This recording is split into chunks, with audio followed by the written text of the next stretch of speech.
Have you ever heard of the popular theory, we humans only use 10% of our brain? You know how they say that we can only access 20% of our brain? 10% may not seem like much, but it's a lot if you look at all we've done with it. They say we only use a fraction of our brain's true potential now. A theory that has been part of mainstream pop culture. And have you ever wondered how this theory came to be?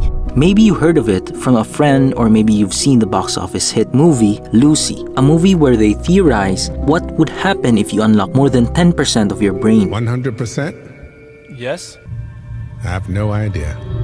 When you see the movie, it does kind of sound very convincing, but what if I told you all this theory was nothing but a myth? It's a fake.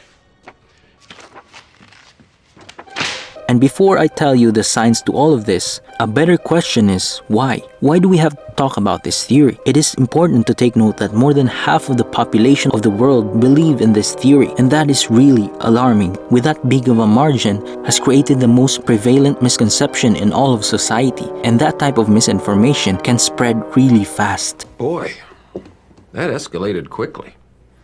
I mean, that really got out of hand fast. It has led to many exploitation from so-called self-help gurus, but despite it being debunked by both neuroscientists and neurologists, why do people still believe in this theory, and why do people think this is ridiculous?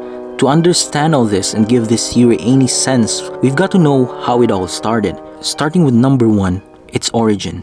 In the 1800s and early 1900s, scientists were the one who started all of this, which in that time, scientists were regarded with very high credibility. The very first recorded account of this theory was in 1890s, a research that was made by a psychologist and a philosopher from Harvard. His name was William James, where he proposed the theory of reserved energy. Though it didn't prove and directly state that humans only use 10% of their brain throughout our lives, his theory was misinterpreted. Like many misconceptions, it had to come from media, more specifically a journalist. In the 1930s, a popular and highly regarded journalist by the name of Lowell Thomas. Lowell misquoted, or more like exaggerated, the research of William James. In his publication, it was misquoted as a person only develops 10% of his latent mental abilities. This sparked interest to both the general public and the scientific community.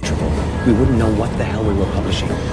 So we let the historians decide. It just goes to show you that media misinformation isn't only common nowadays. Predominantly in the 1900s, this theory had blown out into proportions.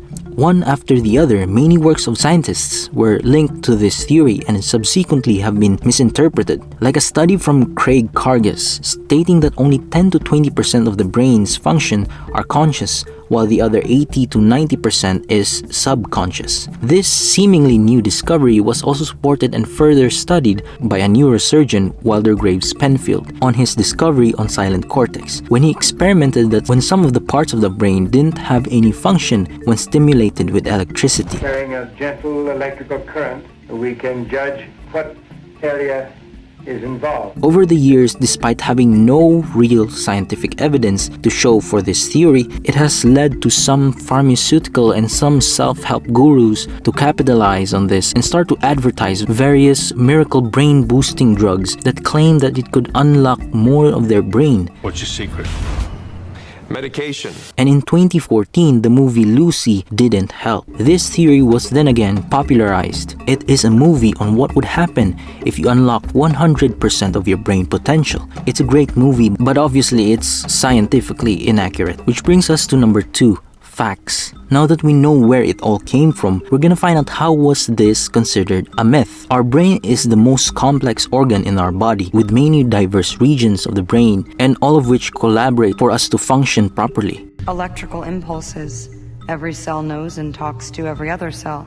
The theory of evolution and natural selection suggests that if a body part or organ that has not served any function whatsoever will have been removed over time. So it's basically saying that if 90% of our brain is not used, evolution would have cut it off a long time ago. A neuroscientist by the name of Dr. Nicholas Spitzer was the first to debunk the myth. This theory was further put to shame when it came to modern science, like brain scans, more specifically PET scans and MRIs, which has provided neurologists and neuroscientists the necessary images, may it be chemical or functional brain activities. It has proven that during a PET scan, the entire brain, not just a portion nor a percent of it, is used. All parts and regions of the brain contributes and has its own functions. It is also proven that the brain is constantly active. Even people with neural disorders or even people who have lesser functioning neurons still have more than 10%. Neurologists have confirmed when a person sleeps, the brain will remain remarkably active. You might even have heard that dolphins use 20% of their brain compared to the 10% in humans. While we know there are intelligent mammals and animals alike, this is simply also a misconception, because like humans, it has also been proven that they also use 100% of their brain. Even though the 10% myth have long been debunked, for some people, they remain to be factual. And one main reason is that people would love to believe this kind of theory. It gives them alternative explanations why some people are smarter than others. It justifies their own limitations. The brain is truly one mysterious organ. It has been linked to many myths and theories. And speaking of pop culture myths, if you like this video, then you're gonna love this next one. And lastly, thanks again for watching. Make sure to subscribe for more upcoming videos. Have a great rest of your day. Until next time, I'm out.